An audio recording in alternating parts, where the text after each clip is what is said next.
سلام، خیلی مخلصیم. امروز اومدم براتون یه آش خوشمزه ارمنی با گوشت چرخیرده بزنم به نام ماخوخ آپور.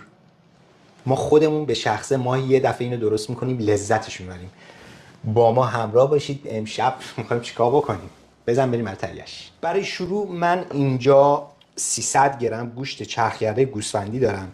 اینو به کاسه اضافه میکنم. شما حالا از گوشت گاو هم اگر خواستید میتونید گاو گوساله چرخیرده‌شو استفاده بکنید. اینجا یه دونه پیاز متوسط دارم رنده شده یه ریز. اینو به آبشو میگیرم حدالمقدور، به گوشتم اضافه میکنم. فلفل و نمکم به میزان لازم. نمک. اینجا من ترخون خشک دارم اضافه میکنم به گوشتم، طعم میده به گوشت. و فلفل قرمز دارم اضافه میکنم به گوشتم. اینجا من 50 گرم بلغور ریز دارم اضافه میکنم به گوشتم. حالا این بلغور رو برای این اضافه میکنم که بافت گوشت رو نرمتر میکنه و خیلی هم خوشمزه ترش میکنه. شروع میکنیم اینو ورز دادن گوشتمونو.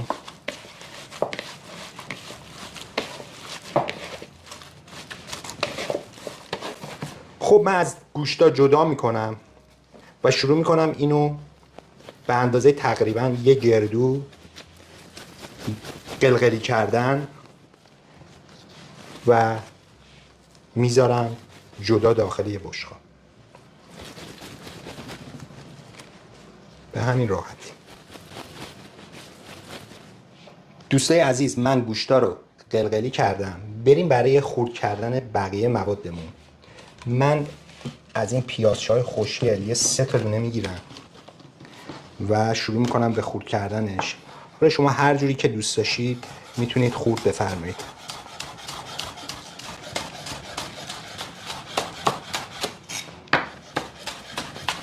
خب این پیازچه‌ها رو من خرد کردم، همه رو میذارم این گوشه. اینجا من یه دونه هویج متوسط دارم که اینم شروع میکنم به سایز تقریبا یه ذره کوچیکتر از تاس تخته خودمون که باش تخته بازی میکنیم.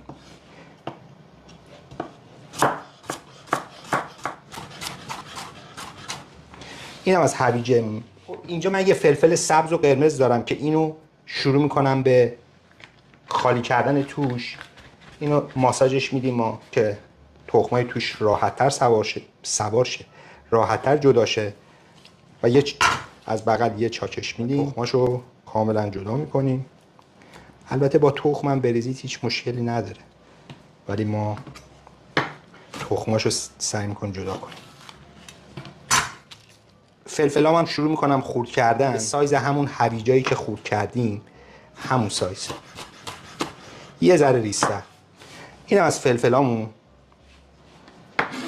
و اینجا 2 تا حبه سیر داریم که اینا رو هم در جا خرد میکنیم.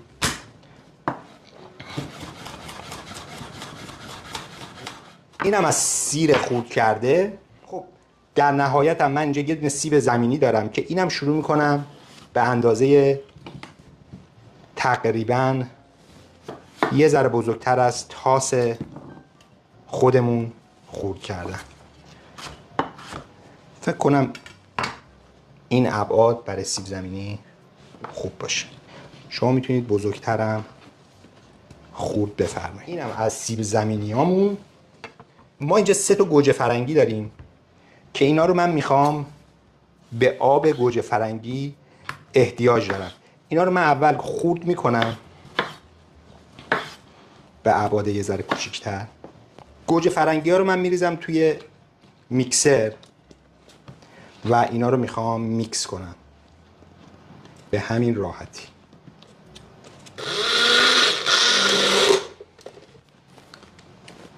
اینم از آب گوجه فرنگی. این بوی گوجه فرنگی من خیلی دوست دارم. خب روغن رو میریزیم کف قابلمه. قابلمه‌تون نچسب باشه چه بهتر. میذاریم روغنمون داغ بشه. روغنمون داغ شد. موادی که خرد کردیم و بجز سیب زمینی میریزیم داخل قابلمه. سبزیجاتمون رو شروع کنیم به تفت دادن. کاملا بوشون در بیاد. همزمان که داره تفت میخوره یه کره میریم تو کارش. یه ذره نمک و فلفل من میزنم به سبزیجاتم. فلفلی که تو این قسمت استفاده میکنم فلفل دونه درشته.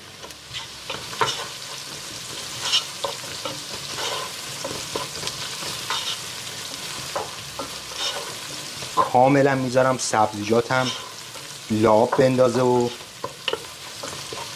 طعمش رو میخوایم که انتقال بده به گوشت. خب سبزیجات ما که بوش در اومد نرم شد یه ذره، این وسط رو من باز میکنم، گوشتامو میچینم کف قابلمه به این زیبایی.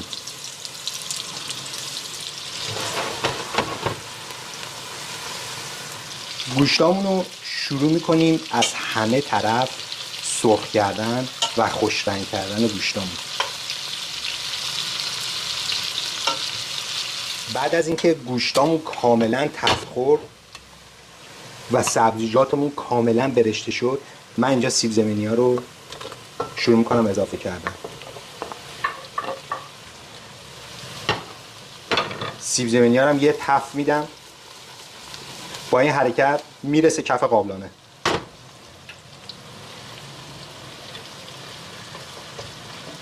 بعد از اینکه سیب زمینیاتون یه بچه تفت خورد، اینجا من عصاره گوشت دارم، اینو اضافه میکنم به موادمون.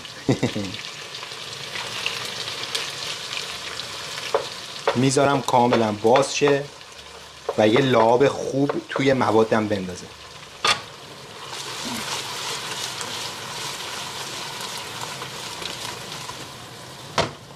همین الان که یه ذره از این موادش من مزه کردم، بی‌نظیر شده، بی‌نظیر. طعمش واقعا عالی شد. این قسمت که من میخوام شراب اضافه کنم، درجه گاز رو میبرم یه ذره بالا و به اندازه تقریبا 100 میلی لیتر من شراب قرمز، شراب شیراز به این اضافه میکنم. شراب شیراز، به به از این شراب.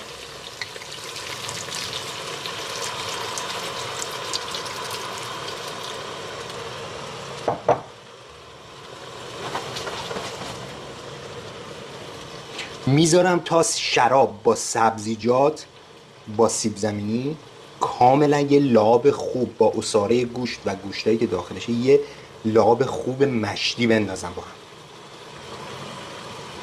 میبینید که ته قابلمه ما یه حالت سس مانند شده.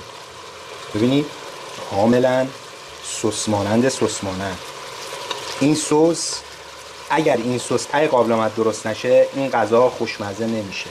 حتما باید این سس قوی بشه با طعم شراب و گوشت. زمانی که به این حد رسید و داشتش این سسا قلقل میکرد، آب گوجه رو بهش اضافه میکنیم.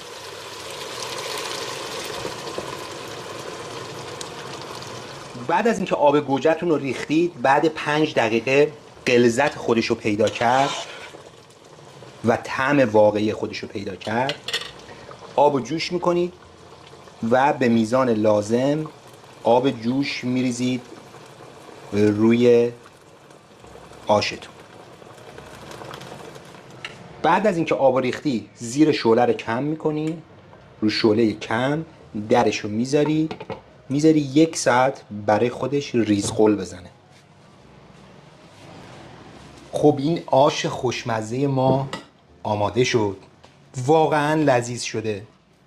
واقعا هرچی من از این بگم کم گفتم. این طعم آبش واقعا من یه ذره چشیدم، واقعا معرکه شده. این از این. خب فنی که من میخوام روی این آش بزنم، من ماست میزنم روی این و خیلی خوشمزهش میکنه. البته خیلی ها شاید دوست نداشته باشن. و سیر خشک و پیاز سرخ شده. به به این یه حالت کریسپی داره توی آش، وقتی میاد زیر دندونت خیلی لذت داره. حتما امتحان بکنید. و در نهایت جعفری و گیشنیز تازه.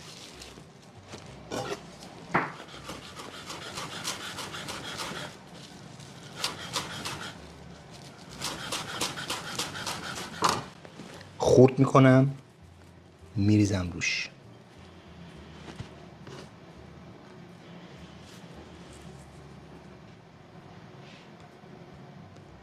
بریم برای مزه کردنش ببینیم چیکار کردیم.